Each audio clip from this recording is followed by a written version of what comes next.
Hi friends, எல்லோரும் எப்படி இருக்கீங்க? இன்றைக்கி என்ன வீடியோ நம்ம பார்க்க போகிறோன்னு பார்த்தீங்கன்னா, நேற்று சாயந்தரம் நான் ஒரு வீடியோ போட்டிருந்தேன். சித்ரா திவ்யா கள்ளச்சி கைதுன்னு சொல்லி ஒரு வீடியோ போட்டிருந்தேன். அந்த வீடியோவில் நான் எதனா தப்பாக பேசியிருக்கேனா நீங்களே சொல்லுங்கள்.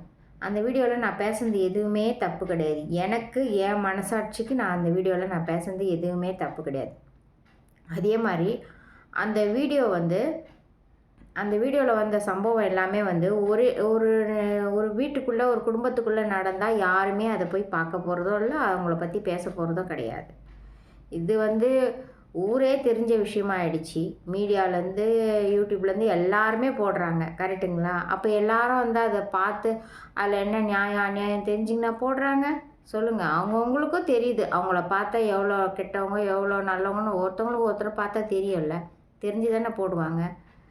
ஒருத்தவங்க எனக்கு கமெண்ட் பண்ணியிருக்கிறாங்க, போதும் போதும் உங்கள் நியாயம், அவங்கவுங்க வேலையை பார்த்துட்டு போங்க அப்படின்னு சொல்லி ஒருத்தவங்க கமெண்ட் பண்ணியிருக்காங்க. அவங்கவுங்க வேலையை தானே அவங்கவுங்க பார்த்துட்டு போகிறாங்க. அந்த கமெண்ட் பண்ணவங்களை நான் கேட்குறேன், நீங்கள் உங்கள் வேலையை பார்த்துட்டு போக வேண்டியதானே? உங்களை யார் அந்த வீடியோ பார்த்து அதுக்கு வேலை மட்டுக்கு உங்களை யார் வேலை இல்லாமல் அதுக்கு கமெண்ட் பண்ண சொன்னது? சொல்லுங்கள். உங்களுக்கு நிறைய வேலை இருக்கும்போது அந்த வேலையை பார்க்க வேண்டியதானே? நீங்கள் ஏன் அந்த வீடியோவை பார்த்துட்டு அதை கமெண்ட் பண்ணிட்டு போகிறீங்க? ஏங்க, ஒருத்தவங்களை பற்றி தப்பாக பேசுனா தான் நீங்கள் கேட்கணும், புரியுதுங்களா? இது தப்பே கிடையாது. இது ஊர் உலகம் நாடு நகரமே காரி துப்புது, கரெக்டாக இல்லைங்களா?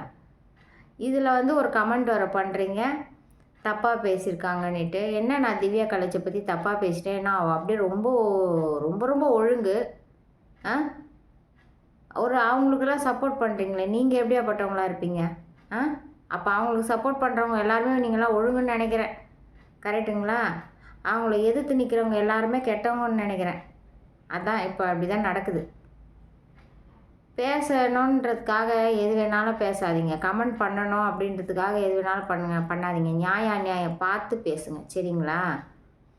இதோ இப்போ போய் உட்காந்துட்டு கம்பி எண்ணிட்டு இருக்கிறாங்க திவ்யாவும் சித்ராவும். அந்த அம்மா கூட தான் அப்படியே ரொம்ப நல்ல விளாட்டு பேசிச்சு.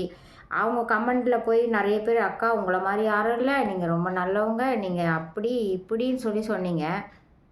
இப்போ அவங்க எவ்வளோ கெட்டவங்கன்னு தெரிய வருதா? ஒருத்தவங்கள பார்க்காம உடனே அவங்க கமெண்டில் போயிட்டு, நீ நல்லவல்ல, நீ கெட்டவ, நீ நல்லவல்ல, நீ கெட்டவ, கெட்டவளை போயிட்டு நீ ரொம்ப நல்லவ, நீ ரொம்ப நல்லவன்றது எதுக்கு இந்த குழப்பம்லாம் உங்களுக்கு? சொல்லுங்கள். ஏன் தான் இப்படிலாம் பண்ணுறீங்களோ தெரில. ஒரு வீடியோ போட்டால் உடனே அதில் குத்தம் கண்டுபிடிச்சின்னு குறை கண்டுபிடிச்சின்னு இதெல்லாம் ஒரு மனுஷாளுங்க இருப்பீங்களான்னு நீங்களாம்? சரி, இப்போ திவ்யா கள்ளச்சியோட இது வண்டவாளம்லாம் தண்டவாளத்தில் ஏறிச்சிங்களா? நீங்களே சொல்லுங்கள். இப்போது திவ்யா நல்லவோ அப்படி இப்படின்னு கமெண்ட்லாம் அவளை கூட தான், சரி அவள் கூட தான் சாப்பிடும்போது ஒரு லைவ் போடும்போதெல்லாம் நான் பார்த்துருக்கேன். அவள் வீடியோவில் போய், அக்கா நீங்கள் ரொம்ப நல்லா இருக்கீங்க, நீங்கள் ரொம்ப அழகாக இருக்கீங்க, நீங்கள் நல்லா சாப்பிட்றீங்க, சாப்பிட்றத போய் ஒருத்தர் கமெண்ட் பண்ணான், நீங்கள் ரொம்ப நல்லா சாப்பிட்றீங்க, நீங்கள் சாப்பிட்றதே அழகாக இருக்குது, எது அந்த பண்ணி சாப்பிட்றது அழகாக இருக்குது, அவங்க வீடியோ போடுறது அழகாக இருக்குது. இப்போ ஜெயிலில் உட்காந்து இருக்கிறா, இப்போது கமெண்ட் பண்ணுங்கள், நீங்கள் அழகாக இருக்குது ஜெயிலில் உட்காந்துன்னு இருக்கிறதுன்னு சொல்லிட்டு. வேலையை பார்த்துட்டு அவங்க போகாமல் உங்களுக்கு இஷ்டம் வந்தால் பாருங்கள், இல்லைன்னா போயிட்டே இருங்க, சரியா?